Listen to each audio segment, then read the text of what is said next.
नीतीश कुमार को 12 तारीख के कार्यक्रम के बाद कुर्सी से हटाने की तैयारी थी। ये दावा बिहार में एनडीए के एकमात्र सहयोगी पशुपति पारस की पार्टी की प्रवक्ता देवयानी मित्रा ने किया है। उन्होंने ये दावा करके सनसनी फैला दी है कि बिहार में नीतीश कुमार 12 तारीख को जो विपक्षी एकजुटता करने वाले थे, उसके तुरंत बाद बिहार में नीतीश कुमार पर तेजस्वी यादव और लालू यादव दबाव डालने वाले थे कि वो अपनी कुर्सी छोड़कर नीतीश कुमार तेजस्वी यादव को दे दें। इसके अलावा उन्होंने ये भी कहा कि जिस तरीके से कांग्रेस हालिया दिनों में कर्नाटक में अच्छा रिजल्ट लाकर मजबूत हुई है, वो नीतीश कुमार के किसी भी इसी तरह के राजनीतिक प्रोपेगेंडे में आने वाली नहीं है। देखिए खुद क्या कुछ कह रही हैं देवयानी मित्रा। 4 तारीख को पुल गिरने के बाद जो अलग अलग बयान आता है डिप्टी सीएम का, पहले ये बयान आता है कि पुल उन्हीं के आदेश पे गिराया गया क्योंकि उसमें डिज़ाइन ख़राब थी। फिर वो 6 तारीख को उस बयान को बदल के कहते हैं कि जिनको उन्होंने कॉन्ट्रैक्ट दिया था वही लोगों को भरपाई करना पड़ेगा और दोबारा पुल का निर्माण होगा। तेज प्रताप कहते हैं कि बीजेपी ने गिराया। ऑनरेबल सीएम साहब कहते हैं कि जिन्होंने भी ये काम किया उसमें उनके ऊपर सख्त से सख्त कार्रवाई होगी। मतलब आपको शंका है क्या कि किसी और ने ये काम किया, या फिर आपको पता था कि ये होने वाला है? 1700 से 1800 करोड़ पुल में आप खर्चा करते हैं और दोबारा वही पुल गिर जाता है और उस पर जब जवाबदेही होती है तो डिप्टी सीएम समेत बाकी मिनिस्टर एक पैरेलल लाइन पे नहीं रहते। तो आपके अपने अंदर में जब यूनिटी नहीं है तो 12 जून को जो महासम्मेलन होने वाला था वो तो रद्द हो गया।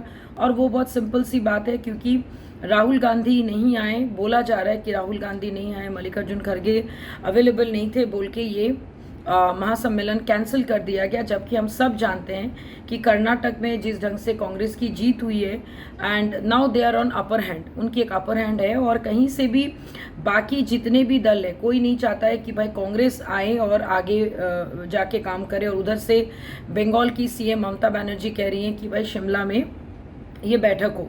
कहीं ऐसा तो नहीं कि पटना में जो महासम्मेलन होने वाला था वो हमारे ऑनरेबल सीएम साहब ने कैंसिल किया, क्योंकि ऑलरेडी डिप्टी सीएम ने ये बयान दिया है कि जिस स्टेट में जिनका सीट ज़्यादा है और जिनका लीडरशिप ज़्यादा है या फिर जिनके लोग ज़्यादा है वो वहाँ से लड़े।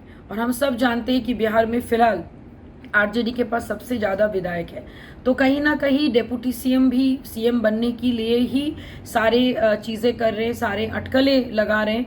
और मुझे ऐसा लगता है कि हमारे ऑनरेबल सीएम साहब को इस बात की पता चल गई कि भाई किसी भी हाल में अब उनको सीएम की कुर्सी से हटा दिया जाएगा। इसी डर से उन्होंने 12 तारीख का जो महासम्मेलन था वो कैंसिल किया। एंड आई एम श्योर कि 23 जून को भी ये महासम्मेलन जो है ये कहीं और होने वाला नहीं है, क्योंकि ये लोग एकजुट इसीलिए नहीं हो पाएंगे क्योंकि कोई भी पार्टी दिल से नहीं चाहता है कि भाई कांग्रेस के हाथ में सत्ता जाए या फिर वहाँ से उनके पीएम की उम्मीदवार आए।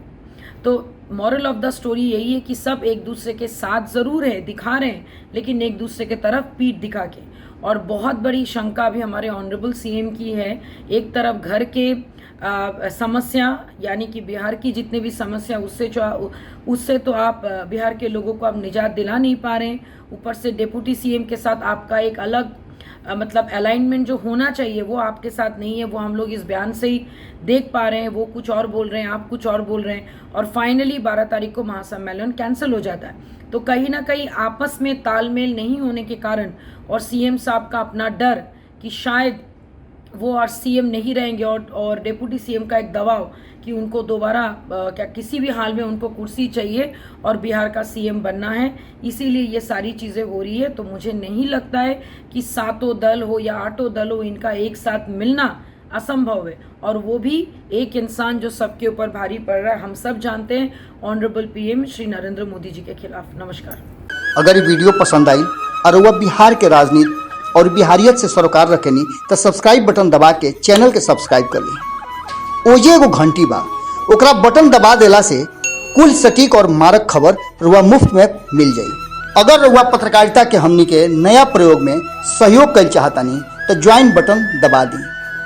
पेटीएम नंबर नोट कर ली 9386816700। धन्यवाद।